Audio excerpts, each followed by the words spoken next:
we'll do the live thing first. Like,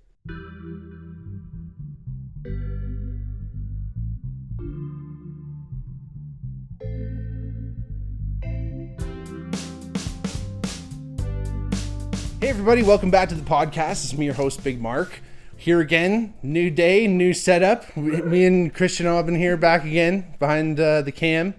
Again, like I say every episode, if you like what you're hearing, you want to support the podcast, go check us out at patreon.com/thebigmarkpod. And again, like us, subscribe to the podcast. If you're wherever you're listening, go and rate the podcast and give us a review. We'd much appreciate it. But today, another day, just me and you sitting down. And I thought we'd talk a little bit about the legend of Fleetwood Mac rumors. So the reason I call it the legend, because most albums when they're being recorded, they're pretty much a project that has some type of vision from start to finish. Sometimes outside elements affect it. Sometimes outside elements affect how the lyrics are written. Sometimes elements affect how the musicians themselves are playing the song. And then sometimes, in this case, everything happens at once. So a little bit of brief history, if anyone listening's never even heard of Fleetwood Mac. They were originally a British band. I won't go too much into their history, but they've had a series of guitarists. They started with Peter Green, and they were like pretty much a hardcore or traditional blues band. So during the early 60s into the 70s, Britain in the UK kind of had this big influence from American blues. So the American blues kind of came from slave music and southern African American music that they brought over from Africa, and then kind of mixed with the European sensibilities that were in North America at the time. So that influence started getting over to your Beatles, your Rolling Stones. A lot of those bands' early influences, they're early American blues musicians, which is super cool. So Fleetwood Mac was just kind of part of that whole thing. They actually get their name from John McVie and Mick Fleetwood. So those are kind of the founding members. Mick Fleetwood was the drummer. John McVie was the bass player. And Christine McVie, who actually John and her were married, she was the piano player, keyboard player in the band. So always cool to have kind of a female voice in there. And it was always a blues band first and foremost. And that was kind of how they did their thing up until Bob Welch, who was their most recent guitarist, left them in the early 70s kind of thing. I'm not actually sure on that exact date, but so at this point, Fleetwood Mac is in LA. They're living in LA at the time. Bob Welch had left the band, and Mick Fleetwood was still wanting the band to continue, and he was looking for new guitarists, of course, right? So he was in LA, and he was also looking at new studios for once they found a new guitarist, they'd have the studio to go and record at. So Mick was at Sound City, which really cool studio, so much history there, many albums. I'll probably end up doing one of these episodes on Sound City alone. Nevermind, Nirvana was recorded there. They actually did eventually record some of Rumors there. Some of the first Fleetwood Mac album was recorded there. Again, just hit after hit after hit. I'll save that for the next episode. But Keith Olsen, who was the head engineer at the time of Sound City, invited Mick Fleetwood over to come check out what some projects he'd been working on, just to kind of show.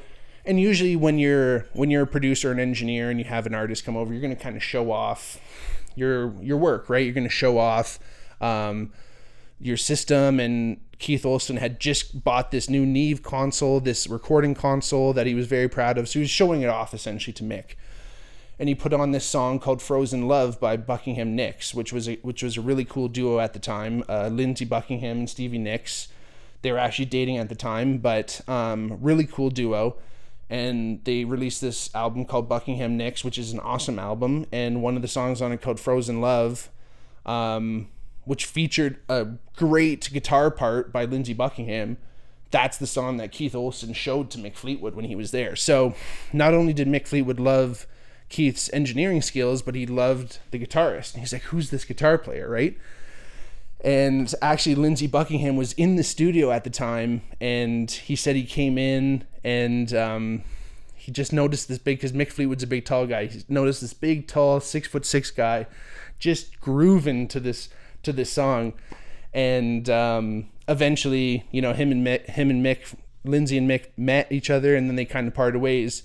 And next thing you know, Mick is contacting Lindsey saying, hey man, do you want to join the band? And Lindsey was like, I would love to. He knew all about Fleetwood Mac and all that stuff. But you got to take my girlfriend. We're kind of a package deal.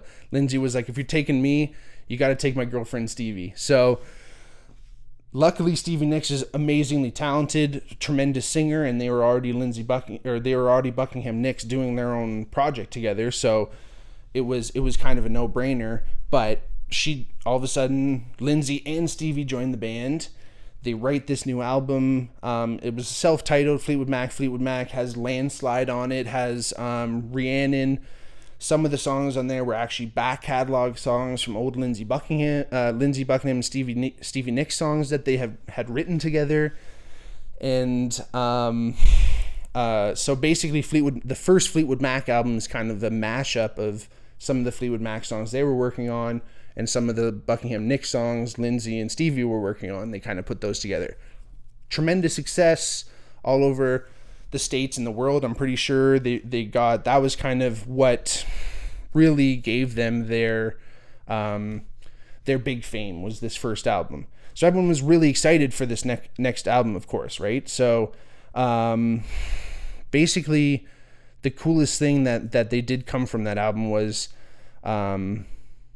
or what gave Fleetwood Mac their edge is that their vocal blend was amazing. So Lindsey and Stevie used to live together, so they could so Stevie could wrap her voice around Lindsey, and then Christine McVie, who was the lead singer of Fleetwood Mac, could just blend each other's vocals so well, and it just sounded so nice. The distinctive ideas in the writing was really unique in the band. And again, that backlog of material was what really led to the success of the first album. So after they're thinking about starting to do Rumors. At this time, it wasn't called Rumors yet, but Lindsey was kind of leading the project more or less. He tended to be, not that everyone didn't have their own ideas in the band, but Lindsey kind of technically was kind of the forerunner on a lot of this. On a lot of the musical ideas. And that kind of comes from the sense that because the original Fleetwood Mac had such a blues foundation, blues tends to be kind of more of comes from the heart. It's not really something that you can kind of forcibly create, more like pop music. Is more like you can sit down and there's formulas and you can go, this is exactly what I want to do. You can kind of do that a lot easier in pop than blues. So Lindsey had that kind of pop sensibility. And again, that's what, when you're trying to write a popular album, that's what pop stands for, is popular. So you have to have a certain sensibility, and that doesn't necessarily make you a better or worse musician. It just gives you that whole new viewpoint on understanding what people like to hear, essentially what it is, which is very, very interesting. The engineers and producers, Richard Dashit, he was the engineer and co-producer, along with Ken Calais, who was actually Kobe Calais's dad, which is super interesting. They were the producers of the album. They did most of the recording at the record plant in Sausalito. Some of it at Sound City. They said they did some recording in Miami even. But all in all, the album took about a year to write, a year to complete and record and do the whole thing. That fact will actually come into play in a second. Really important. At the time, there weren't really albums that took that long. That was unprecedented as far as actually recording the album. Writing the album and doing all that stuff, that takes a while. But usually the recording, like, I think Queen, when they did A Night at the Opera, Anyway, when Queen did their album, they only had so much studio time because they were broke. but they did like their whole album like in a night. So like realistically, if you really are a proficient musician and you have the unlimited access to the technology, it shouldn't take you more than a couple months, really. And that's almost working every day to fully complete a full 48-minute album. And again, back in these days, 48 minutes was as long as an album could be, because the technology of the vinyl record, you could only fit 24 minutes per side. So again, it was unprecedented how long they took. But as they were starting to get into it, they were all kind of realizing, and they're starting to look at the songs, and they're going, man, we're writing all these songs about each other. It's so interesting. And Christine McVie was noticing that. And actually, it was funny, John McVie actually suggested the title Rumors, because again, they were writing all this stuff about each other. And basically what they were writing about each other was the fact that they were all breaking up. So essentially, and this is more or less one of the most interesting aspects of this whole story, is the fact that at some point, each one of the members of this band were either together in a relationship, or their relationship outside the band was breaking down. So John McVie, like I mentioned before, John McVie and Christine McVie were married, of course. They had married years before. They were married when they were in the original Fleetwood Mac, and they were doing their thing. But by the time Rumors started coming around, their marriage was on the rocks. They were breaking up. Super unfortunate. Stevie Nicks and Lindsey Buckingham started to break up at this point. And I'm not too sure really the reasoning of Lindsey and Stevie. John kind of talked about, so most of my information I'm kind of getting is from VH1, really basically MTV's equivalent. VH1, when it was still a major TV provider, used to do this series called Classic Albums, and they basically went through all these different albums throughout history, interviewed the producers and all the band members and everyone involved with it, the photographers for the album. They just get the entire picture, and then they also talk a lot about the history of the actual band and what was happening at the time and blah blah blah. Anyway, excellent series. If you ever want to check it out, it's on Amazon Prime. Shout out Amazon Prime. Not a sponsor, but hey, we're just talking about it. In this documentary, it talks a lot about this stuff, about what was happening with Rumors, and that's basically where I'm getting all my information. And John in the documentary was saying they basically, him and Christine saw each other at their worst too many times, and because they're out on the road and partying and doing stuff that was wild, Christine kind of just saw John at his worst too many times. And so that kind of brought the relationship to an end. Again, I'm not too sure what really drove Stevie and Lindsey's breakup, but again, they were breaking up at the same time. And then during the recording, Mick Fleetwood's best friend was having an affair with his wife. So literally everyone's whole lives were kind of crumbling around them, and then they had to record an album at the same time. Which is just wild. So again, no wonder they were writing songs about each other, because they were pretty preoccupied. Throughout some of the songs, each song kind of has obviously a little bit of history behind it. The writer, why they wrote it, this and that. There's all kinds of different reasons. One of the songs, "You Make Loving Fun," excellent song.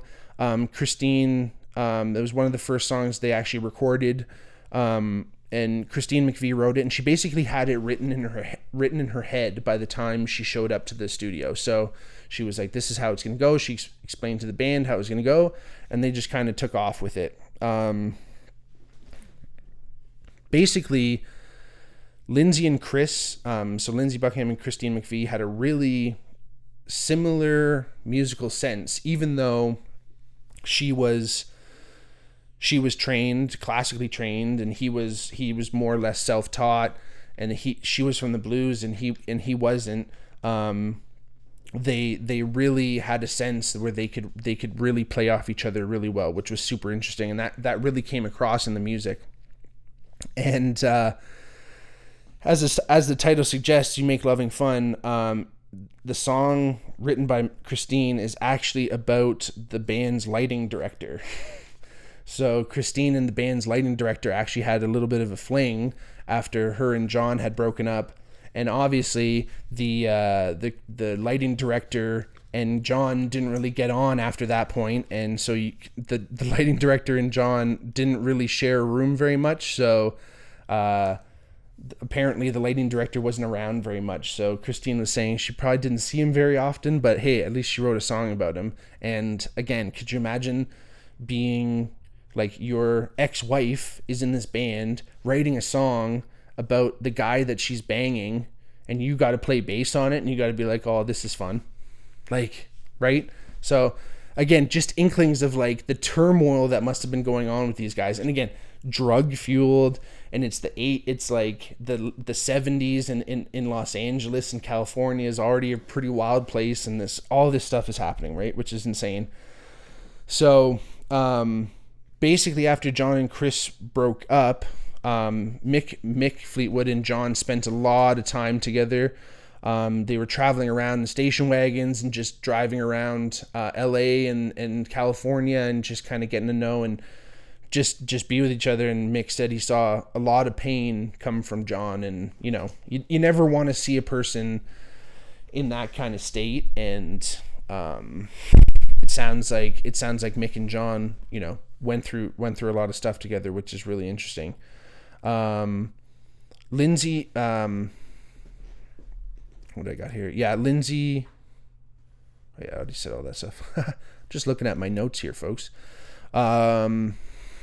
Yeah, so basically, like I said, John just was, again, there was drugs involved, and Christine and John just weren't getting on anymore. And there'd be times where obviously they had to work together as a band, and John and Christine kind of just avoided each other. They didn't really get on. They didn't really get along very well. They couldn't really, apart from the civilities of normal conversation, like what key is this song in, they couldn't really like chat. Where Lindsay and Stevie actually could like hang out a little bit and like write songs together and kind of like work together a lot easier. So that was really tough on John and Chris. Like there'd be times where Christine would just go into a room and just walk right back out. So again, it's just, you can just tell there was just, it couldn't have been any time really where it wasn't like awkward and weird. But the craziest thing is that a lot of the magic of the album came from the interplay of all these feelings, right? That there wasn't this middleman between the emotion and your actual like music. Like usually musicians, like, they go through life, they have their experiences, they have time to kind of like digest it, and then they go and like play their music or write music or whatever they're going to do. Any artist kind of does that. But in this case, it was literally like, maybe you're crying, or maybe you just had a huge fight and you want to kill each other, and all of a sudden you're like, now I got to go play guitar, or now I got to go sing. So all those emotions are still in you, and then all of a sudden you're picking up this instrument, or you're going to sing as this expression of emotion. So there wasn't like, I thought it was really interesting. One of the producers said this: there was no middleman between the emotion and the actual like performance, which is brilliant. So Dreams, another song, tremendous song. Everyone loves Dreams. Stevie actually wrote the lyrics in one afternoon. She was sitting in her room there and just kind of wrote all the lyrics. And it's funny because Stevie brings up in the documentary, she brings up a really interesting point that I can attest to as a musician. When you do write a song and then you're giving it over to somebody. So in a lot of cases, I was being handed a song by someone who had already written it, and you take it as like, okay, this is an excellent starting point, and then you kind of add in your own musical flair, and you say, oh, this will work better here, and that's just kind of how bands work. But Stevie said it's hard to give your song up, and it's easier when the song turns out good, but when the song turns out bad, you kind of feel like, oh, I wish I didn't give it up, or I wish I was closer to it, or I wish I spoke up more. So again, it's this weird, because again, it's something that you created, right? This song you wrote, and you probably reached deep down into your emotions to try and find the inspiration and do all this stuff. So it's kind of like your baby, right? Like, it comes from you. And then all of a sudden you're just like willingly giving it up to just have people kind of hack away and saw it and add things to it and kind of turn it into this Frankenstein monster that can be beautiful. But again, sometimes it can all of a sudden go in such a different direction that you never intended it to, and then it becomes kind of a different song, and it's not the same thing. So she touches on a really interesting point, and she also touches on the fact that Lindsay had a knack of making her songs beautiful. So she was always really willing to give her songs up to Lindsay because he had the capability of making it beautiful when he was happy with her.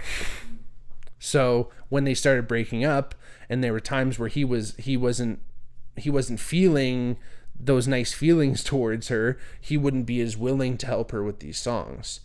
But again, it was almost like he was only shooting himself in the foot when he wouldn't help her because they're in the same band. So it's almost like he wants to help her, but it's almost like, oh man, like, I'm pissed at this girl. I don't really want to talk to her, this and that. Like, there's a million different things, and it's like, oh man, like, who knows exactly what he was thinking, you know what I'm saying? But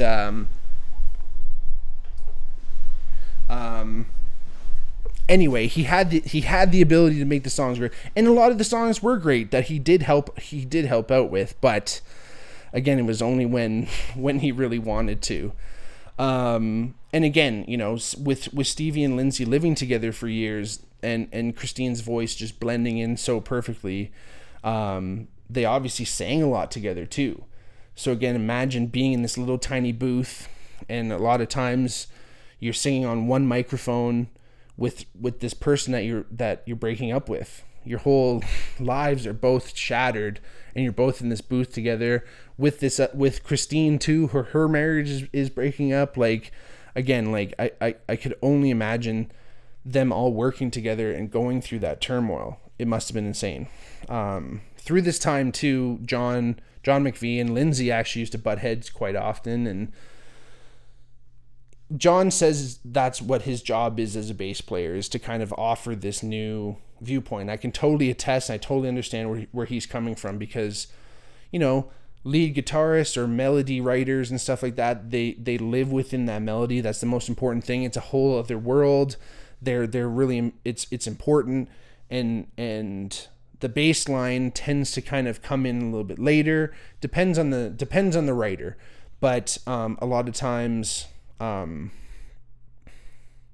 a bass player, I know personally, I've had to step in a lot of times and say, you know, rhythmically, this is only going to work here and there, because the bass player resides kind of in both worlds, where it's really linked to the drums and the rhythm, but then it can kind of like leak into this melodic world. It's really cool. But knowing that as a bass player, you feel like you need to be vocal and say, hey, listen, like, the timing is weird here, or we're only doing this for 3.5 bars. Like, what are we doing here? Or, you know, maybe we can add a little change, this and that and this. And it's also funny with bass players, like, if a guitar player is playing a certain chord, and as the bass player you play a certain note, it can change the whole feel of that chord. So the bass player has a lot of power within the band to actually change the whole feel of the song. So it's kind of one of those things where you just want to have this healthy relationship with every band member, where everybody is feeling that their voice is being heard, and that everything's going to balance out that way, because each instrument is going to have a different point of view and a different sound and all that stuff. But that was the same thing that even with Fleetwood Mac, the same issue was coming up a lot, and they mentioned it in the documentary too. Another song, Secondhand News, really good song. It's actually the first song on the album, and it started off with kind of an Irish folk influence, Scottish Irish folk, and it was kind of a literal interpretation of that. So very, you know, very traditional sounding. And Lindsay was kind of looking for more of a pop element, because it was going to be the first song on the album. He wanted to kind of be a little bit more dancey. So he actually used a dance beat, kind of like Jive Talking by the Bee Gees. If you've never heard that, go check that song out, and then listen to Secondhand News, and you'll really notice there's some rhythmic elements there that Lindsay definitely pulled from. They actually used a chair for part of, like, Mick Fleetwood literally played the beat on a chair, and they recorded that. And then in the solo, this usually would be a guitar solo. It was a guitar doubled with Lindsay's voice. So he kind of like vocalized the solo and the guitar. So it's a pretty cool song when you kind of break it down that way. But that was the opening song, and that was kind of a cool kind of recording. Again, I mentioned Queen before, where they use kind of unique rhythmic elements, which is super cool. One of the interesting comments that actually Stevie was talking about, just to kind of put you in the mindset, like we were talking about, even just sharing the booth together, even sharing a recording space together. It's not a very big area. And Stevie said, imagine the most passionate, the biggest, most important relationship you've ever had in your life. Picture that relationship. You don't really see, when that relationship comes to an end, you don't really see the person the next day usually they're gone, or at least you have a few days to kind of like live your life. But Fleetwood Mac had to work together like upwards of 10 hours a day for about a year in small quarters. You had to see these people no matter what, whether you're fighting, whether you're doing whatever. So it was, again, just the emotional turmoil that they must have all been feeling, but then just went right back into the music, right? The other song, Go Your Own Way, really good song. Kind of the like the opposite of the Coin to Dreams, where Dreams was a little bit more hopeful. Go Your Own Way wasn't. Obviously, Go Your Own Way, it talks a lot about, going off and going your separate ways, right? It's pretty self-explanatory, but one of the lines actually, shacking up is all you want to do, was actually written by Lindsey Buckingham, and Stevie was really upset because essentially the line was implying that all she wanted to do was just bang other dudes, and she was not like that at all, but it just sounded good in the song, so Lindsey ended up leaving it in. And again, that's just one of those things where you kind of look at it and you go, oh man, like these are the things that are coming into play. Like you're kind of airing your dirty laundry, even though it's not really what actually happened, right? Because again, music is an interpretation of life, and the lyrical content is more like poetic. It's not really a literal translation of what was happening. But again, this is what can happen when your significant other is in the band that you're in, and you're trying to write a song together about each other. So it's definitely going to get it under each other's skin. Honestly, most of the time, I feel anytime a popular artist has written a song about someone, the other someone isn't another artist, right? They're just another person that in some ways will never ever have that voice to be able to talk back, right? It's kind of like, yeah, it's a big fuck you as the artist to be like, I have the last word forever. It's on record now, literally. And it's funny, that reminds me, Mick Fleetwood actually said, and it's interesting in the whole thing because everyone kind of could sing with each other, right? But Christine was singing, but John couldn't answer because he never sang. So it's kind of one of those things where it was just like, everyone at least could, or at least Lindsay, Stevie, and Christine could kind of get some stuff off their chest by literally singing it, right? Speaking of stuff off your chest, another song, Gold Dust Woman, which was written by Stevie Nicks. She was kind of writing it when it was a little bit of a dark period for her, it sounds like. This is an exact quote by Stevie. Gold Dust Woman was a little bit about drugs. It was about keeping going. It was about cocaine. End of quote. So she was like writing about cocaine straight up. She was saying like Fleetwood Mac essentially was like being in the army, she said. And she said you had to be there no matter what. You were there even if you weren't recording. And I mean, you're still recording music. It's amazing. Hopefully it's the most important thing you've ever done in your life. So hopefully it's somewhat enjoyable. I think it's a little bit more enjoyable than the army, potentially. Maybe it's not the perfect analogy, but that's how Stevie kind of felt. And it was a demanding schedule, and she felt Gold Dust Woman was a reflection of her feelings of just being so overworked. And she said she was so tired that she was turning to coke just to like stay awake. And that's again, it's the late 70s in LA. This is just the time. That was the biggest drug at the time. People didn't really know ill effects from it, and they just thought it was great. So it was a very, very popular drug. And again, it kind of kept them awake too through all that stuff. And it's actually funny, when, speaking of cocaine, when they were recording, a lot of times, basically, especially in the olden days, and even in today's days, when you get like a microphone set up in the perfect place when you're recording, you don't want anybody or the microphone to move. So sometimes what you'll do is you'll put tape on the ground, or you'll set up these little things to make sure that you get back into the exact right place. Because literally sometimes like you'll have an engineer say like, move your head like 1 inch to the left or to the right, like just so, because they're listening and they're going to get the perfect sound in that microphone. So literally there'd be times where they were like strapped into a seat more or less, so that they couldn't move, and they had it like they were just strapped in there. They weren't allowed to move. And there was a time where Ken Calais, one of the producers, comes in, and they obviously had this bag full of coke that everyone was dipping into. And every once in a while, the band would periodically ask for this bag just for a little dip in. And of course, as it came around, the band asks, they're all strapped in. The band asks for the bag to come out. Of course, Ken goes and grabs the bag. And unbeknownst to the band, Ken actually switched the bag out for a dummy bag. He like had a bag of baking soda or something. And he intentionally grabbed like the bottom side of the bag. And when he was going to give it to the band, he opens it and the bag unravels and everything starts falling out.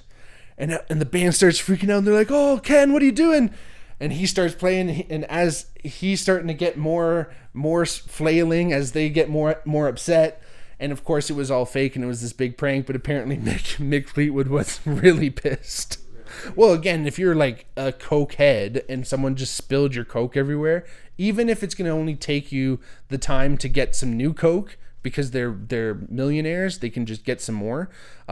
It probably wouldn't have gone over very well. But again, it was not the real stuff. So again, I thought I'd mention that. I couldn't have imagined that scene, because again, they're all like strapped in, they can't, and they're probably like, "Oh," but wild. So during this whole period, the band was living in LA at the time. Obviously they had lived all over the world, but during the recording they were living in LA, and Stevie and Chris actually rented a couple condos in the same building together. So they lived together after their breakups and hung out together. So again, they were just very close. They kind of got close on the first tour, and there'd be times Mick basically said that this condo complex was basically off limits to men. He just didn't even know. He said, he's like, "I don't think I ever went there," just because it was just like, that's where the girls are. They're staying at everything. In fact, there'd be times where Chris would hide in Stevie's room when John would come over, like looking for her and stuff to talk to her, and he'd be like walking up and down the halls. And again, a lot of this stuff is drug and alcohol infused too, but it sounded like just an insane time, man, like wild. The boys actually also shared a house in Sausalito, and Mick said, and I quote, "God help you what went on there." So again, everyone just seemed to be having a pretty good time, and they were all just kind of self-medicating and trying to get through all these breakups at the same time, which is insane. Never Going Back Again, really good song. Again, this one's written by Lindsay.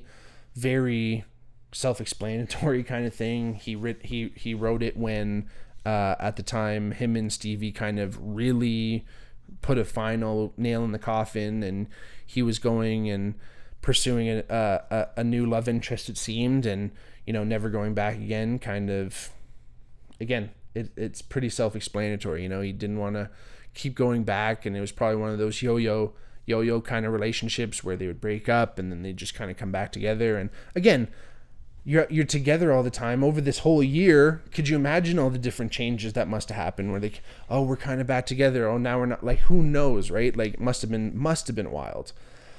But again, the music was good enough that it just outweighed all those bad feelings. And one of the producers was kind of saying that this was because the other Fleetwood Mac albums after this one weren't nearly as good. Like, they still had their success, but just like the fact, I think it was Richard Dashit that actually said, where they took themselves and wrung themselves dry of all the creativity that they possibly had. They did that on Rumors, and Rich was kind of saying, you know, that didn't happen really on any of the other albums, just because they kind of left it all on the court with Rumors, which is really, really interesting.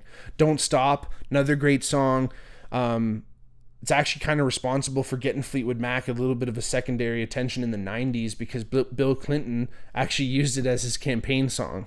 And it's Don't Stop Thinking About Tomorrow. It kind of makes sense, a good political campaign song, but it was actually Bill Clinton's song, so he was down with it. And again, that's what gave Fleetwood Mac kind of a secondary boost and got people listening to that album again, which is pretty interesting. Songbird, another great song on the album. Ken Calais came up with the idea to record it at an auditorium. So it's just great song. Again, obviously I suggest listening to this album, but if you guys know the song Songbird, it's just Christine McVie and a piano. It's a beautiful song, beautiful ballad. And they do it at the Zellbeck Auditorium in LA. And they basically rented the whole thing out, and they set up the piano in the middle of the stage, put some spotlights on it, put some roses and champagne, like set it up all for Christine. So she must have looked like Edith Piaf up on the stage there or something like that. It must have been beautiful. But it's actually funny, that song Songbird in the 90s, when they kind of were talking about getting the band back together a little bit to go on tours or to go on tours and play their music, Christine was saying, as long as we don't play Songbird, right? And you know, everyone's going, oh no, we got to play it. Like, Mick's going, we got to play it. It's a great song. And Christine goes like, I don't want to cry. And John said, oh, you cry? He's like, every time you played it, I'd be sitting in the wings just bawling my eyes out. Like, and he's like, John said it was really interesting to hear. That's how she felt too, right? So again, so beautiful. Some of this stuff, it's heartbreaking to think how close these people are, and then they break up. Although it sounds like John and Christine have a lasting friendship to today, which is really nice. Mick, again, in that period, Mick was kind of the leader in getting the band back together. I mean, you know, he talks a lot about being a drummer. You kind of are forced to play with other people, right? You know, you can do a lot of stuff on your own. You can practice. It's fun, but the most fun comes when you're actually playing with other people.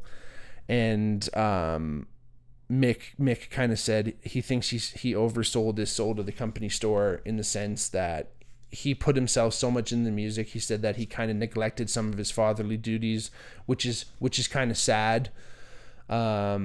And that was a regret that he said he had. But again, that was the pull of the band. That was the pull of the music, and how much how he was dedicated to it. And Christine actually wrote "Oh Daddy," which is another song on the album, which is a great song about Mick and his fatherly presence, because he was actually one of the only fathers in the band at the time. But the rest of the band also kind of saw him a little bit as a father figure to the rest of the band too. I mean, again, he's a big 6'6", imposing guy too, but he just kind of had that air about him where he was always the proponent of getting the band together, having everyone together. Again, as that drummer, right? Which is super cool.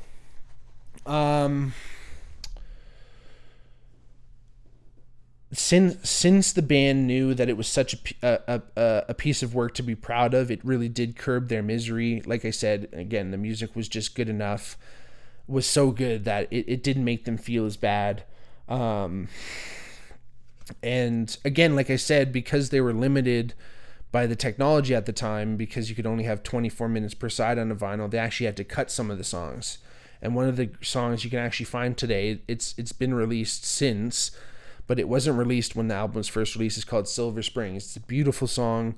Stevie Nicks wrote it, and she said it was heartbreaking when they finally did tell her that they had to cut that from the album, which is, again, I couldn't imagine how that must have felt. But again, you can only have so many songs on there, and the producers were saying it's probably one of the best songs that's been cut from an album that they've heard, and it was basically complete too. Usually don't bring a song all the way to completion before you cut it, but it was ready to go. And again, check it out if you've never heard it. Beautiful, beautiful song. Another great song was I Don't Want to Know. And again, just you can tell that the lyrics are just steeped in this whole breakup concept. Now, remember I mentioned before that the album took about a year to record, so that's really, really key, because very few albums at the time actually took that long. Now, basically the way albums were recorded back in the day was on tape. It was on magnetic tape. So literally, it was a plastic tape that had this magnetic dust on it that when you ran the tape across the recording head, it's called. So when you're actually recording music to it, there's literally a physical connection with the tape and the recording head. And then the recording head, there's a magnetic presence, and then that actually alters the dust on the tape, and then that turns it into music, essentially. It's very, very complicated, but that's kind of how it works. But the key there is that there is a physical connection. So that means essentially you are rubbing this tape over this recording head over and over. And as you do overdubs, which means you're recording onto tape that has already been recorded on, as you keep doing that, you're going to slowly wear down the tape. So basically what they did, because of all the reworking and the working of the songs, they basically wore off all the high end of the album, like all the sibilants, all the and the cymbals and stuff. The really high pitched stuff was almost non-existent, and the band didn't really notice this happen because it was such a slow, gradual process that by the time that they listened to the masters at the end of the process, they were like, "Where's all the high end?" So luckily they made these safety tracks. So basically when you record certain things, drums or whatever, when you record, you usually re-record onto a separate tape, and you call those the safeties, just in case anything ever happened to the master tapes. You have these other tapes just to check. So they went back and checked these safeties, and it was like night and day. It was like they had all the drums and everything was perfectly on those safeties. So basically, and again, this is days before digital.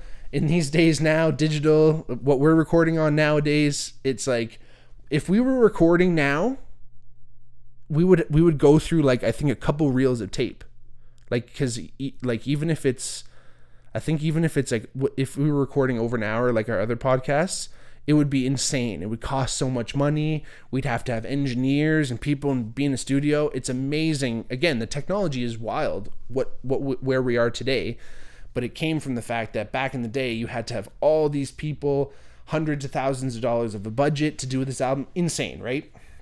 So basically how they fixed this problem with the safeties is Ken, with headphones on, he had stereo in the headphones, he had the safeties, and then he had the master tapes, and he used this machine called a VSO, a variable speed oscillator. And basically what that does is there's a knob on it that you change, that when you have two tapes playing at the same time, you can basically sync them up with this knob. And when you're listening to them in headphones, you're listening to phasing, or basically when you can hear when the tapes aren't in sync, and then you adjust this knob accordingly. So it's completely manual. It took about 14 hours for him to do this, which is super wild, because we wouldn't have this album at all if it wasn't for that. And basically that really saved their bacon for sure. And like one of the biggest songs, the last song on the album, called The Chain, really cool song. It's got that cool bass line, bum ba da dum da da da da dum dum, that really cool bass line. they had that bass line part and the ending guitar solo, cool, like kind of solo part already done. That was kind of like a jam thing that they would do with Fleetwood Mac already, but they needed like a front part of the song. So Stevie already had this song actually written back from the Buckingham Nicks days, and they kind of just tacked that onto the front of this the bass and drum part at the end, which is super cool. And Stevie's lyrics are pretty obscure, but they sound good. And Christine always used to joke that she never really understood what Stevie's lyrics meant, but they always sounded good to her, so she always went with it. They were working on the song, and they had a very different view of it. And then one day, all of a sudden, Lindsay came out of nowhere, came in the studio, literally said, "We got to break it down to nothing." He literally cut out some of the tape and literally threw it out, literally took the tape and threw it in the garbage and put this whole new, stripped down everything. And he just had a guitar and a kick drum in the beginning. And it just really gave that super cool presence to that whole song. And one of the cool things from the documentary, one of the things that Lindsay actually said, which is really cool, is that if you're good at all, if you're any good at all, you know that you can be better, and you know that you can keep trying to do that, and maybe you won't always achieve getting better, but as long as you have that mindset that you're getting better, that you can then define yourself through the choices you made in always choosing to try and continue to get better and continue to get better. And I think that's a really cool sentiment in the whole album, because again, all these people pushed through such emotional turmoil and actually rerouted some of that, and kind of, you know, we can look at artists like alchemists, right? They're taking one form, one state, and transferring it into another state.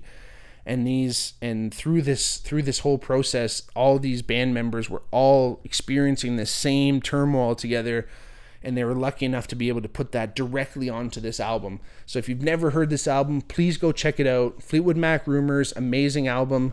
Listen to it wherever you listen to your music. And again, if you like what you heard today, there's going to be tons more coming down the pipe. So if you want to support, go check out our Patreon, patreon.com/thebigmarkpod. Follow us on Twitter, follow us on Instagram, like us everywhere, like us where you're listening, and we'll talk to you soon. Love y'all. Peace out.